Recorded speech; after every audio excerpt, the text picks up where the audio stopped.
members of the court. Though it is elementary learning, it bears repeating that affidavits filed in court must deal only with facts which an deponent can prove of his own knowledge, and as a general rule, counsel are not permitted to swear affidavits on behalf of their clients in contentious matters like the one before us, because they run the risk of unknowingly swearing to falsehood and may also be liable to cross-examination to prove the matters deponed. We must remind counsel who appear before this court, or indeed before any other court or tribunal, of the provisions of sections 113 and 114 of the Penal Code that swearing to falsehoods is a criminal offense, and two, that it is an offense to present misleading or fabricated evidence in any judicial proceeding.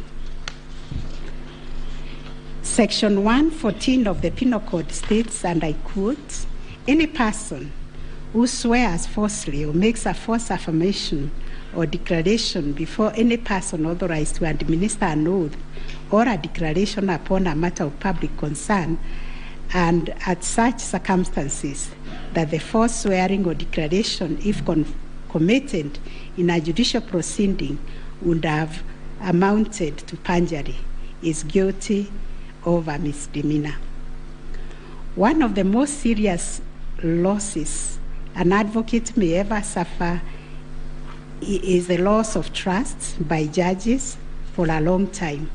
Such conduct amounts to interference with the proper administration of justice. The contents of the affidavit of John Mark Githongo, which may contain forgeries, are also dismissed for not meeting the evidential threshold. Those averments contain no more than incredible and hearsay evidence.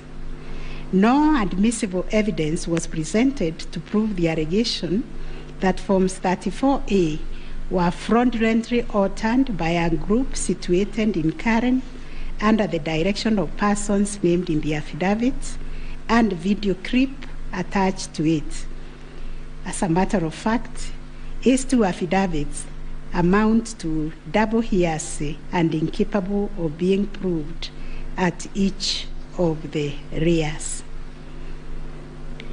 We turn to Form 34A for Gacharaigo Primary School, which was sensationally presented by Madam Judy Soweto, advocate, to show that one Jose Camango accessed the RTS and interfered with the result contained therein.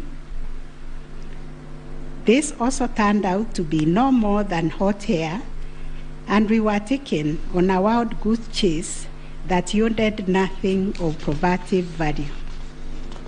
The Kim's kit relating to Songonyo Primary School, which bore the same serial number with another, was admitted by IMBC as an inadvertent manufacturer's error.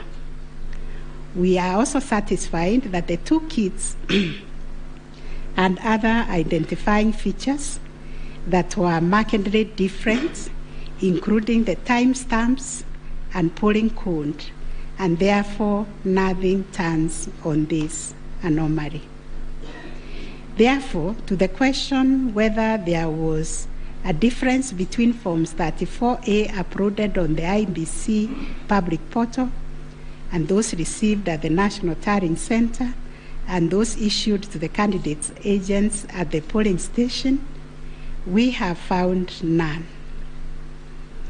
Issue number 4, on whether the postponement of gubernatorial elections in Kakamega and Mombasa counties, parliamentary elections in Kitui, Rural, Kachiriba, Rongai, and Pokot South constituencies, and electoral ones in Nyaki West, in North Imenti constituency, and Kwanjenga in Embakasi South constituency, resulted in voter suppression to the detriment of the petitioners, and especially in petition number 5 of 2022. It is common knowledge that IBC postponed elections for various seats during the general elections of 9th August 2022.